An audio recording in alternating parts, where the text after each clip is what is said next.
I am the founder of the Asian Banker 22 years ago, right here in Singapore. In fact, I should show your audience a little bit of Singapore, which I get to see from my house. That's the city, and I live in an island just outside the city, and I see all the ships going in and out. So I know what the trade flows are like, at least by virtue of the weight of the ships, whether they are full or not empty. And Singapore is a great city to be in, to follow all of Asia. We have a great team in Beijing. I spend at least a few days a month in Beijing, except for since January this year because of the lockdowns in the different countries, in China, in Singapore, and now around the world. The Anchor organization that I originated and gave me the license to go out around the world and meet a whole range of CEOs and chairmen of financial institutions was the Asian Banker. With that, name card, I've had access on a global basis. Sometimes because CEOs and leaders in the West want to know something about what's happening in Asia, and sometimes I have, greater access with some of the leaders out in New York and in London than sometimes someone in London would have. At the same time, a front seat view of a region where growth has been 8 to 12% a year, GDP growth, and therefore very vibrant and also frontier in terms of a lot of the new things that are happening in the industry. So I want to keep that definition or the profiling as general as possible. But over time, I also cover wealth and today philanthropy and all of those areas. So increasingly, a more holistic view of how financial services is transforming the world that we live in. And so to be able to do this chat with you, Dinis, is amazing, because I think that this is like the defining moment in all that the financial institutions around the world have been promising their customers, promising the world in terms of the transformations that they thought defined them. And I think that this is judgment day for the financial services industry. If my background is of interest, I was born in Malaysia, and both Malaysia and Singapore used to be one country, so I don't see this as being in another country, although technically they are today. It's made up of a multiracial community of Chinese, Malay, Indian, and of course, original stock would be Indian, but I do not consider myself as being from India. I consider myself as being Malaysian, and that's important because I think after 3 generations or maybe 4, we become defined by where we come from.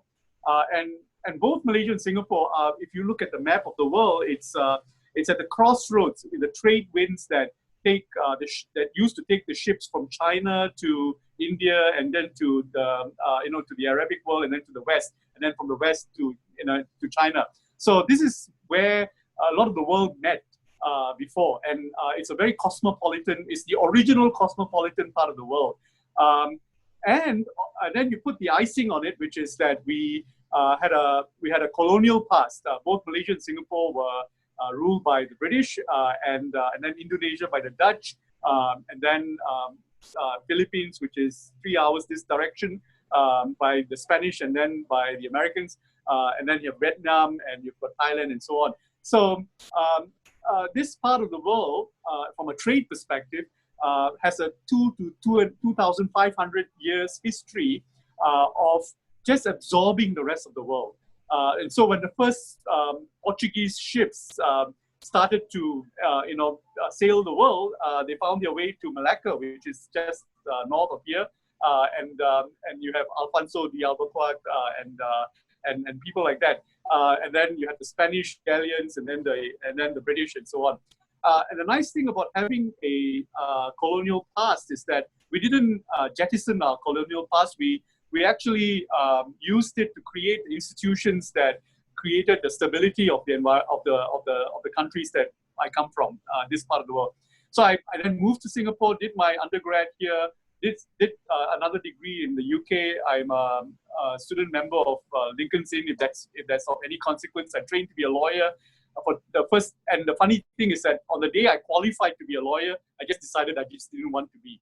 And then I spent 10 years of my life after that just bumming around from job to sort of figure out what I wanted to do. And the interesting thing is that in 1986, and for that 10 years after that, from 86 when I graduated to 96 where I started Asian Banker, I didn't want to be a lawyer. I knew I didn't want to be a lawyer after having graduated as a lawyer. And then I went into consulting and so on. And for that period, a lot of the businesses were highly local.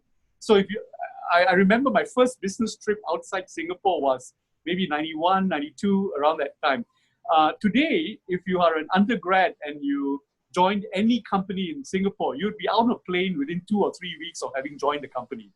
So Singapore is considered a highly developed country. Therefore, the economy is very mature, and all of the growth opportunities are in the developing countries around Singapore.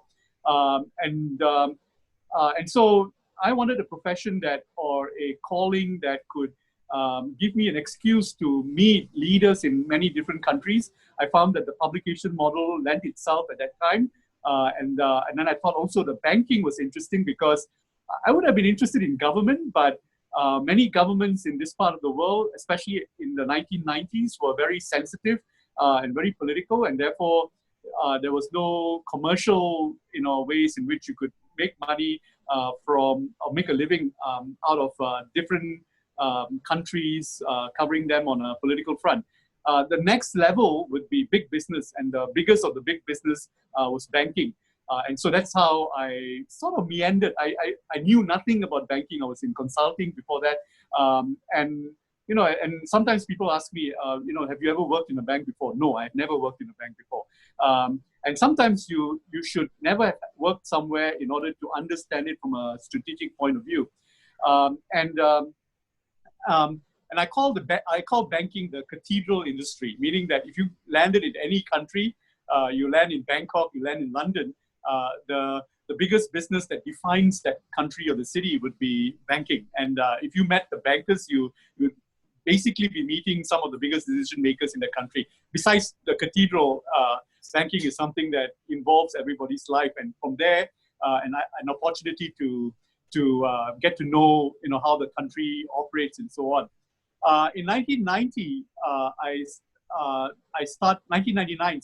1996 is when I started the Asian Banker. That is 10 years after I graduated, and was very easy because I just me and 2 staff, and then it was very interesting because someone had called in and said, we were trying to call somebody and said, my staff said, I'm calling you from the Asian Banker.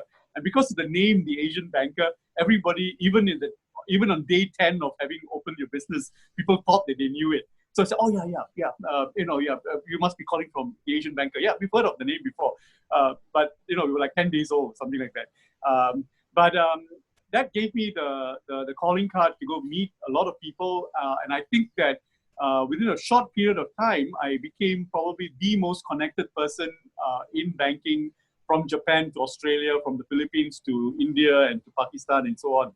And today we're called the Asian Banker, very interestingly, but we have an office in Dubai. We do business in Africa and Central Asia as well, and so on. And what's happening here is that the name doesn't define it as much as what you do defines it. So we have created a few best practices and a few models by which we evaluate banks, which are applicable in any country. We use the same models to assess banks in the US, for example, operationally, business-wise, and sustainability and accountability and all of those other elements put together. When you assess a business, the elements are more or less the same. And when we went to Africa, very interestingly, I was asked by an African banker, so what are you going to call the Asian Banker in Africa? And I thought about it and I said, well, the Asian Banker, get used to it, And after being there for 6 to 7 years, it doesn't even strike their mind that we are called purple or we call the color yellow. It's the friendships, it's the familiarity that defines a business in wherever you go to. and the quality of the assessments that we provide. And it also helps, I guess, that today best practice in finance comes from everywhere, and a lot of it is coming from this part of the world.